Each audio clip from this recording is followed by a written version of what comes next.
Abraham श्रृंखला कहानी 10। परमेश्वर लूत को बचाता है। उत्पत्ति उसका 19वां अध्याय उसकी 1 आयत से 29 आयत तक। पिछली 2 कहानियां जिस दिन हुई उसी दिन शाम को ये कहानी घटित होती है जब लूत ने मूल रूप से यरदन की घाटी को अपने लिए चुन लिया था। कथावाचक ने यह टिप्पणी की थी, असदोमी अत्यंत ही दुष्ट थे और परमेश्वर के विरोधी पापी थे। उत्पत्ति में अन्य टिप्पणियां अपने नए पड़ोसियों के साथ लूत के बढ़ते हुए संबंध का वर्णन करती हैं। मूल रूप से लूत ने सदोम के निकट अपने तंबू खड़े किए थे। बाद में हम देखते हैं कि लूत ने सदोम नगर में बसना आरंभ कर दिया। जब इसी कहानी का आरंभ होता है तो हम देखते हैं कि लूत उस समय सदोम नगर के फाटक पर बैठा है। नगर का फाटक वह स्थान है जहां हाकिम विवादों का निपटारा करते थे, निर्णय करते थे, कारोबारियों कार्यों को देखते थे। कोई इसमें सहायता नहीं कर सकता। परंतु ये हैरानी होती है कि लूत इस तरह की पदवी पाने के लिए कितना आगे बढ़ गया था। इस तथ्य में कि रात समाप्त होने से पहले की तरह की बातें सामने आती हैं। इस वर्णन के बाद उत्पत्ति में लूत का एक ही बार वर्णन मिलता है। अंतिम दृश्य में हम लूत पाते हैं कि अपनी 2 पुत्रियां के साथ पहाड़ी गुफा में रहता है। एक के बाद एक रात में प्रत्येक लड़की ने अपने पिता को शराब पिलाई, उसके साथ सहज वृत्ति संबंध बनाए और लूत इतना मतवाला था कि उसे कुछ भी पता नहीं चला कि क्या हुआ है। इस घटना से जो पुत्र उत्पन्न हुए 2 वंश अमोनी और मोआबी बने। परंतु यह बातें पहले घटित होती हैं। सांझ को वे दूत उसके पास आए और लूत सदोम के फाटक के पास बैठा था। सो उनको देखकर वह उनसे भेंट करने के लिए उठा और मुंह के बल झुककर दंडवत करके कहा, हे मेरे प्रभुओ, अपने दास के घर में पधारिए और रात भर विश्राम कीजिए और अपने पांव धोइए और भोर को उठकर अपने मार्ग पर जाइए। परंतु उन्होंने कहा, नहीं, हम चौक ही में रात बिताएंगे। परंतु लूत ने उनसे बहुत विनती करके उन्हें मनाया। सो वे उसके साथ चलकर उसके घर में आए और उसने उनके लिए जेबनार तैयार की और बिना खमीर की रोटियां बनाकर उनको खिलाईं। उनके सो जाने के पहले उस सदोम नगर के पुरुषों ने जवानों से लेकर बूढ़ों तक वरन चारों ओर सब लोगों ने आकर उस घर को घेर लिया और लूत को पुकार कर कहने लगे कि जो पुरुष आज रात को तेरे पास आए हैं वे कहां हैं? उनको हमारे पास बाहर ले आ कि हम उनसे भोग करें। तब लूत उनके पास द्वार के बाहर आया और किवाड़ को अपने पीछे बंद करके कहा, हे मेरे भाइयों, ऐसी बुराई ना करो। सुनो, मेरी 2 बेटियां हैं जिन्होंने अब तक पुरुष का मुंह नहीं देखा।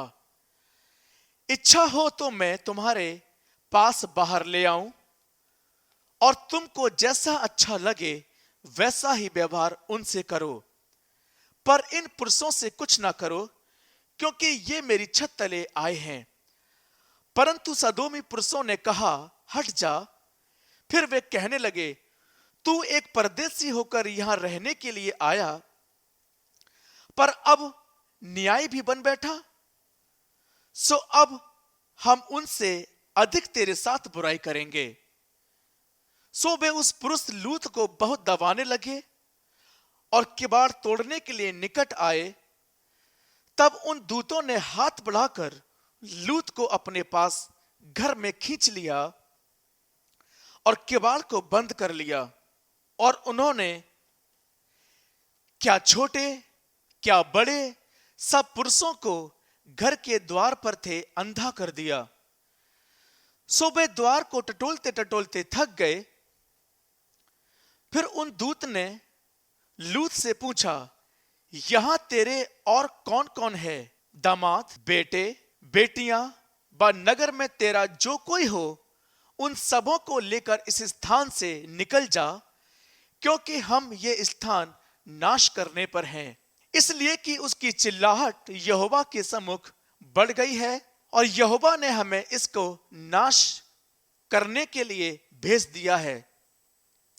तब लूत ने निकलकर अपने दामादों, जिनके साथ उनकी बेटियां की सगाई हो गई थी, समझा के कहा, उठो, इस स्थान से निकल चलो, क्योंकि यहोवा इस नगर को नाश करना चाहता है। पर वह अपने दामादों की दृष्टि में ठट्ठा करने हारा सा जान पड़ा। जब पौ फटने लगी, तब दूतों ने लूत से फुर्ती कराई और कहा, उठ, अपनी पत्नी और दोनों बेटियों को जो यहां हैं ले जा, नहीं तो तू भी इस नगर के अधर्म में भस्म हो जाएगा। पर वह विलंब करता रहा।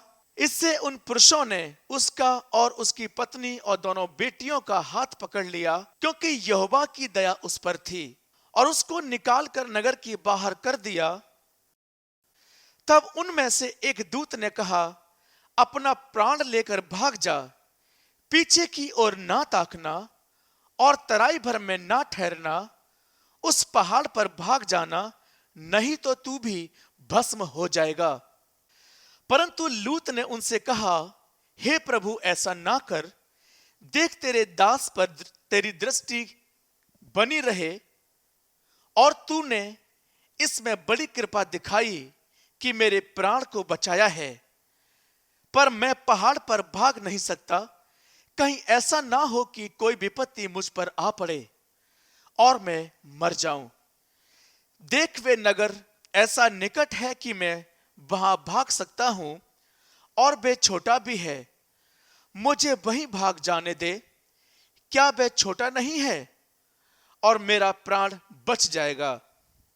इसलिए दूत ने लूत से कहा, देख, मैंने इस विषय में भी तेरी विनती अंगीकार की है कि जिस नगर की चर्चा तूने की है उसको मैं नाश ना करूंगा। फुर्ती से वहां भाग जा, क्योंकि जब तक तू वहां ना पहुंचे तब तक मैं कुछ ना कर सकूंगा। इसी कारण उस नगर का नाम सोअर और छोटा पड़ा। लूत के सोअर के निकट पहुंचते ही सूर्य पृथ्वी पर उदय हुआ। तब यहोवा ने अपनी ओर से सदोम और अमोरा पर आकाश से गंधक और आग बरसाई, और नगरों को और उस संपूर्ण तराई को और नगरों के सब निवासियों, भूमि की सारी उपज समेत नाश कर दिया। लूत की पत्नी ने जो उसके पीछे थी, दृष्टि करके पीछे की ओर देखा, और वह नमक का खंबा बन गई। भोर को अब्राहम उठकर उस स्थान को गया जहां वह यहोवा के सम्मुख खड़ा था, और सदोम और अमोरा और उस तराई के सारे देश की ओर आंख उठाकर क्या देखा कि उस देश में धधकती हुई भट्टी का सा धुआं उठ रहा है। और ऐसा हुआ कि जब परमेश्वर ने उस तराई के नगरों को, जिनमें लूत रहता था, उलट पुलट कर नाश किया, तब उसने अब्राहम को याद करके लूत को उस घटना से बचा लिया। अब्राहम श्रृंखला कहानी 10। परमेश्वर लूत को बचाता है। उत्पत्ति उसका 19वां अध्याय, उसकी 1 आयत से 29 आयत तक।